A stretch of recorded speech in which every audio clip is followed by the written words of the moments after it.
चैतन्य महाप्रभु के शिष्य थे स्वरूप दामोदर। तो उन्होंने कहा रघुनाथ हम तुमको इनके सुपुर्द करते हैं और ये तुम्हारे बहन हैं, तुम्हारे राज्य। अब वो वहाँ उनको गुरु रूप में मानने लगे और कुछ दिनों तो 4-5 दिन महाप्रभु जी ने जो जगन्नाथ जी का प्रसाद भेजा उसको उन्होंने स्वीकार किया। तो उन्होंने सोचा कि सारे विरक्त लोग भिक्षा मांग करके खाते हैं और हम चैतन्य महाप्रभु का भेजा हुआ ये हम क्यों स्वीकार करें, हम अपनी भिक्षा मांग रहे हैं। तो गोविंद जो लेकर के पहुँचा तो उनका गोविंद अब कल तुम हमारी महाप्रभु ने जब सुना तो बड़े प्रसन्न और ये जा करके सिंह द्वार पर वहाँ पर खड़ा हो जाता था। जो कुछ भिक्षा मिल जाती थी, कभी मिल जाती थी कभी नहीं मिलती, नहीं मिलती थी तो अपने पानी पी करके अपने सो जाते थे, मिल जाती थी तो मिल जाती थी। तो उसमें उसने विचार किया कि ये भी गड़बड़ है, कोई आता है हमको सोचना पड़ता है कि आ रहा है हमारे पास हमको ले जाएगा, फिर जब नहीं देता है तो कहते हैं ये नहीं दे गया, चलो कोई दूसरा आता होगा। ये भी चिंतन भगवान भजन में बाधक है, इसलिए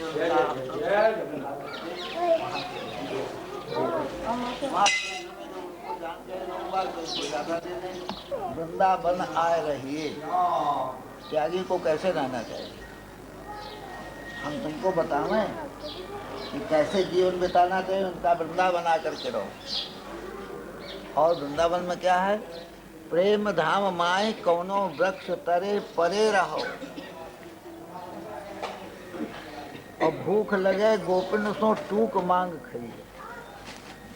भूख लगे गोपिकाओं के यहाँ चले जाओ, भैया राधे राधे, वो दे देंगे। तो ये उनका कहना था, ये उनका सिद्धांत था। एक वृक्ष के नीचे सनातन जी दूसरे दिन नहीं लेटते थे कि कहीं इस वृक्ष से आसक्ति ना हो जाए, इसलिए कभी एक में लेटे फिर दूसरे में लेटे फिर तीसरे में लेटे, इस तरह से वो अपना जीवन बिताते थे। और क्या कहें, गोपन सो टूक मांग खाइए, प्रेम पूर्ण भिक्षा। बड़ी कटु लगे, बड़ी कड़वी लगे, वासों अति दूर भय के रहिए, और को देख हंसे मानो अमृत पियाए रहे। कोई देख करके हंसे ये बाबा बन गए, मालूम पड़ता है कि कोई रोजगार नहीं मिला तो बाबा बन गए। हंसे उनको देखे तो समझे हाँ ये तो हमको अमृत मिला।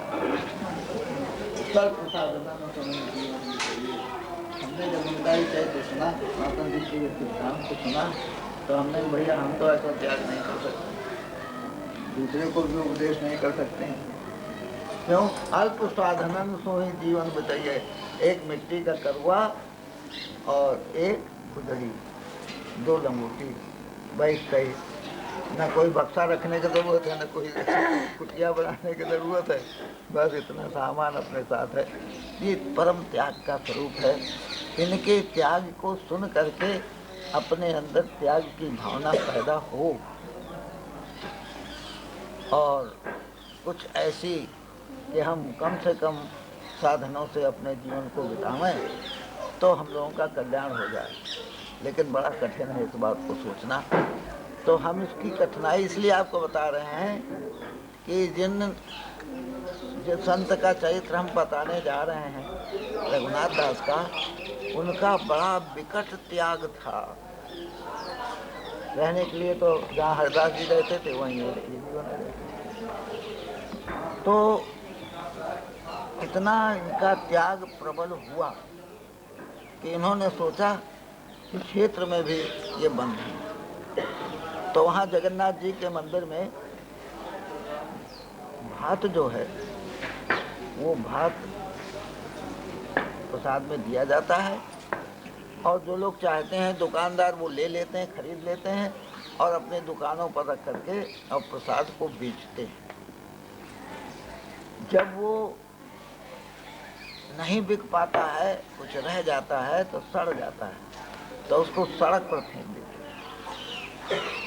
सड़क पर गायें आकर के उसको खाती थी। जब वो और बीन करके हरे राम राम राम हरे हरे, हरे कृष्ण कृष्ण कृष्ण हरे हरे, ऐसे महामंत्र का जप करते हुए उनको पानी से धोते थे। और धोने के बाद फिर उसमें से सड़े सड़े दाने फेंक देते थे। जो अच्छे अच्छे दाने होते थे उनको नमक के साथ अब खाते थे। एक दफे गोविंद से पूछा चैतन्य महाप्रभु ने कि वो रघुनाथ जो है वो वहाँ सिंह द्वार पर भी नहीं दिखाई पड़ता, क्या करता है? तो उन्होंने बताया वो क्षेत्र में जाने लगा। फिर क्षेत्र में भी जब नहीं दिखाई पड़ा तो महाप्रभु ने फिर पूछा, तो उन्होंने कहा कि उसको जहाँ कहीं त्याग में कमी दिखाई पड़ती है वहीं वो अपना जीवन परिवर्तित कर देता है। तो इसलिए अब वो क्या करता है समझ में हमारे नहीं आता। कोई रात को जानता ही नहीं था क्या करता है। चैतन्य महाप्रभु एक बार पता लगाने स्वयं गए। रात को पहुँचे जा करके देखा कि ये चावल लिए हुए और खा रहा है। चैतन्य महाप्रभु ने झपट करके वो उठाया वो चावल उसमें से और बोले, कहा अमृत प्रसाद इस तरह से खा रहा है, हमको पूछता है नहीं। उसने कहा अरे महाप्रभु जी आपके योग्य नहीं, अरे आप मत खाइए, आप मत खाइए, लेकिन एक मुट्ठी खाई। वो बेचारा रोता रह गया। तो इस तरह का त्यागमय जीवन उनका था। इनके त्यागमय जीवन का स्मरण करने से हम लोगों का अंतःकरण पवित्र होगा। इसलिए संतों के चरित्र पढ़े जाते हैं। उतना त्याग हम न कर पावे, उनकी रहनी हम न रह पावे, तो उनके चरित्र को पढ़ें तो उससे भी हमारा अंतःकरण होगा। ऐसा रघुनाथ दास जी का चरित्र बड़ा वंदनीय है।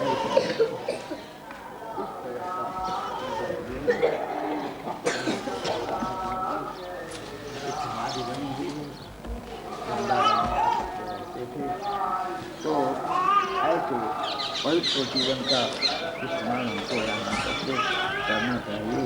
हम लोगों ने किया। रघुनाथ दास जी के चरणों में प्रणाम करके हम भगवान से यही प्रार्थना करें, रघुनाथ दास से यही प्रार्थना करें कि आप अपने त्याग के स्वरूप का थोड़ा सा अंश हमको भी दे दो, जिससे हमारा भी कल्याण हो जाए। बोलो वृंदावन बिहारी लाल की जय।